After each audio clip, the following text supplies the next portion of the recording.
Walang pinipiling araw at oras ang public service. Saan man sa mundo, naririyan ang ating mga kabayan, patuloy na naglilingkod. Ako po, si Susan Kay.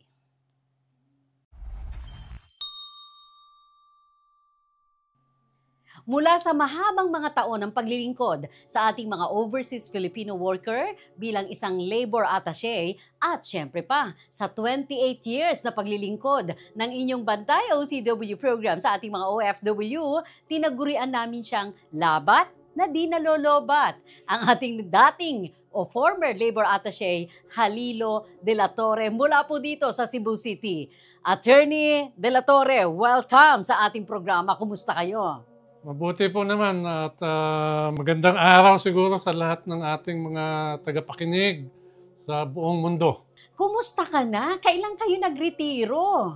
Yung last post ko po is sa Hong Kong. Nag-retire po ako noong 2019. So, Tiyempo. Magsisimula pa lang ang COVID. wala pa. Di ba? Pero nagsisimula na yung protest movement noon. Sa Hong Kong. Sa Hong Kong. Magulo na doon sa Hong Kong. And na. then sinundan na ng COVID. So yun yung mga panahon na ilang mga taon kayo sa public service? Almost 30 years. Oh, grabe, no? At sa 30 years na yon, nung nagsisimula rin ang programa, and that was 1997 kami. Nung una namin kayong makilala, 1998, yun naman yung inyong first year in service. Ibig sabihin, halos magkasing edad yung ating programa at ang inyong paglilingkod, Attorney De La Torre. Pero sanay akong tawagin kang labat eh. Well, ngayon, nagtuturo po ako ng law sa School of Law ng University of San Jose, Recoletos. Tapos in my spare time, nagsusulat po ako ng libro. So may libro kayong naisulat, ha? At especially dedicated dyan sa ating mga seafarers po natin. Seafarers talaga. Marinong Pilipino. Naku, may aabangan ang ating mga marino. Anong nami-miss nyo sa inyong dating stint bilang labat? Siguro yung sense of accomplishment at having served the Filipino community wherever I was assigned, the last post being Hong Kong. Malakas ang Filipino community doon, so malakas yung interaction namin, especially when we campaigned against the prohibited act of window cleaning. And I thank the community there because we were successful in having the standard employment contract for domestic helpers in Hong Kong amended in their favor. Oo nga po, naalala ko yun. Dahil ang dami-daming nahuhulog ng mga workers, di po ba? Dahil naglilinis nga ng mga windows. On average, 6 bawat taon ang namamatay. 6 bawat taon? Falling from heights ang tawag nila. And hindi lang mga Pilipino yon. Karamihan Indonesians. Siguro 60-40 ratio. And labat, nung panahon na yun na nilalaban ninyo yung batas na yon, di po ba? Hong Kong laws bali. Doon ninyo tinarabaho yun eh. Ordinance kasi yun. So, talagang pinursige namin. Tinigil ko yung processing ng kontrata ng mga domestic helpers na parating from the Philippines unless and until may amendment sa standard employment contract nila. So in effect, nagpatupad kayo ng ban that time? Pinaban ko yung window cleaning na yun. So hanggang ngayon, wala nang nahuhulog sa... Nung naging batas na po yun? Part of their contract na. Sa kontrata na. So pag may provision doon na hindi na sila dapat paglinisin outside nung kanilang mga window. Gaano po katagal yung laban na yon bago maisabatas yun? Inabot din siguro ng mga 6 na buwan. 6 months? 6 months. So sa loob ng 6 na buwan, hindi kayo nagpadala ng Pilipino ron? Hindi. Talagang tinigil ko eh. Kahit po yung mga renewal ng contract? Renewal, okay lang. Okay. New hire? Yung wala. New hires. Oo, new hires. And hanggang ngayon, hindi na nabago yon? Hindi na nabago. Yung kontrata, ganun pa rin. Pero po sa maraming mga panahon bilang labor attaché namin kayo, Labat De La Torre, mas nakafocus kayo sa ating mga land-based, land-based workers? Since my first assignment is Hong Kong talaga, 1998. At tapos Saudi Arabia, and then Israel, and then Australia, then back to Hong Kong. All of those assignments, really land-based lahat yan. it's a surprise na nag-focus ako ngayon sa seafarers natin. Kaya nga po So bawat country, iba't iba yung approach, iba't iba yung problema, Iba-iba. hindi po ba iba't iba yung profile, Iba-ibang kultura kasi. iba't ibang kultura. Ano yung tumatak sa inyong bansa na nahirapan kayo, maraming challenges? I would say Hong Kong siguro kasi Hong Kong. sa dami ng Pilipino doon, dami ng problema. So every day is always a busy day. Tapos may mga kaso na hinahandle kami, napakarami every day. Hong Kong, I think, next to that would be Israel. Kasi Israel nga yung security threat ng ating mga Pilipinos doon. So after po noon, wala na kayo nababalitaan na parehong problema na kinaharap nyo that time? Sa Hong Kong, Opo. wala na. Wala na. Naku, salamat naman. Israel, kumusta? Israel, ganun pa rin. Kasi nga, itong security threat ngayon ng giyera against Hamas, so they're always in constant threat, no, to their life and limb.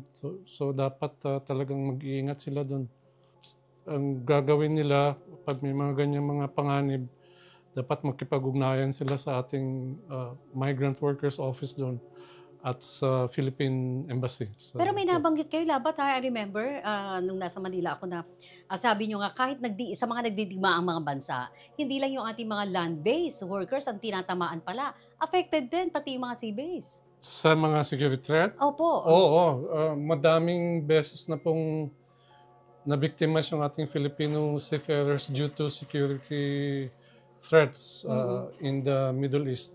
Kasi nga, mga 6 na sigurong insidente kung saan inatake yung mga merchant vessels na nag-i-employ ng ating mga seafarers dyan in that area sa Gulf, Persian Gulf, sa Red Sea, yung malapit sa Oman, tsaka sa Somalia. They're also exposed to other threats like piracy and robbery against ships. Hindi lang against yung bombing ng Houthi rebels. Opo. Yung Iran-backed Houthi rebels. Pati na rin yung piracy at armed robbery against ships. Paano yun, Attorney Del Torre? Sa mga panahon ng mga ataking ganyan, sino dapat mangalaga dito sa ating mga seafarers? Well, primarily yung kanilang licensed manning agency. Kasi andun sila sila ang nakatutok closely sa ating mga seafarers in coordination with the ship owner. Pag may nangyari na, dapat ipaalam sa ating Migrant Workers Office at sa Department of Migrant Workers kasi may obligasyon ng manning agency at saka ship owner to inform not only the DMW but also the families. Pero kayo din mga labor attaches, ang nangangalaga doon? Oo, kasi part sila ng Migrant Workers Office. Both land-based and seafarers, kanilang responsibility. And nag-interest kayo na sumulat ng libro para sa ating mga seafarers. Bakit Opo. po? Well, kasi teacher nga ako sa School of Law. In my research as material for my labor law review course, na-discover ko na marami palang problema dito sa seafaring sector. Not only in terms of the non-observance of the contracts of our seafarers, but also in terms of the policy ng ating government that affect the lives and the careers of our seafarers. Kaya nag-research ako, lahat na mga 423 cases ang ni-research ko para sa librong ito. Actual cases ng mga Actual seafarers decided natin. by the Supreme Court. So mga decided cases na susundan na lamang kung mauulit muli yung ganung mga kaso. Opo. Ito Ayun. yung proof pa lang ito. Turbulent waters. So, navigating the courts for Pinoy seafarers with disability claims. Gaano kahalaga na maipasakamay ng bawat seafarer ang librong ito, Labat?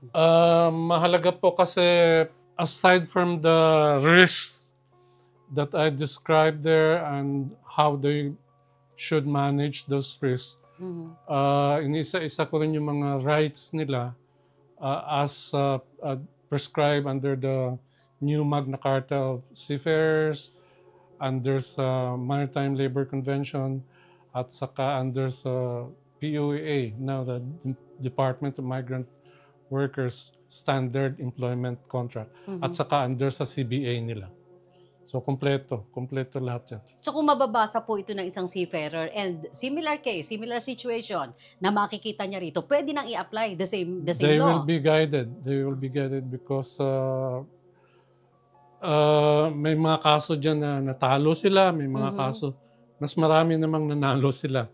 So they will learn lessons from cases where seafarers lost and also where seafarers won the cases at the Supreme Court. Pero sir, kailan lang po na isa batas yung batas nila para sa mga seafarers, di po ba? Republic Act 12021 or Magna Carta was signed into law by the President last, I think, October, and the implementing rules and regulations only last February. So, ang DMW ngayon, Baby pa. Ang DMW ngayon is in the process of amending the standard employment contract for seafarers. I hope na ma-address nila yung mga maraming issues na pertaining to our seafarers. May nakita po ba kayong karapat dapat lamang na tugunan ng pansin doon? Baguhin, ambyendahan, kaagad I think isa sa mga pinaka-controversial aspects ng Magna Carta of Seafarers was ito kinaso na nga ng ibang seafarer unions yung escrow provision, kung saan nagsasabi na kahit nanalo na yung seafarer sa NLRC, hindi pwedeng execute kaagad-agad, especially yung disputed amounts. Dapat magbayad muna sila ng bond, tinatawag na bond. Mahal-mahal yan. So, itong seafarer, nagkaso na nga yan para kasi wala silang pera. Ngayon, i-require mo pa na magbayad ng bond. Ano ba yun? Yung seafarer pa magbabayad, Kaya nga sila nagma-money claim Oo nga. Ano ba yan? So, Okay, bubusisiin natin yan, Labat de la Torre, sa marami pang mga episode. Hindi po ito ang simula at katapusan, kundi simula pa lang to dahil marami kaming gagawing mga episode ni Labat, the former labor attaché, Halilo de la Torre, Attorney de la Torre, lalo na po itong librong ito, may kinalaman sa ating mga seafarers, antabayanan nyo yan dito sa ating usapang legal. Anong gusto nyong sabihin, I'm sure, sa mga namimiss nyong mga OFW saan man sa mundo na nakasama ninyo? Siguro especially sa taga-Hong Kong, just, keep the faith. The Department of Migrant Workers and the Migrant Workers Office are there to serve you. So, kung anong mga problema nyo, idulog nyo po sa Migrant Workers Office at sa Labor Attaché. At sa ating mga nagsisimula pa lamang o nagpaplano pa lamang maging OFW, sir? Alamin nila yung kanilang mga karapatan, yung kanilang mga rights. Dahil pag hindi mo alam yung mga karapatan mo, ay madaling i-violate ng mga employer ang kontrata mo. So dapat alam mo simula pa lang.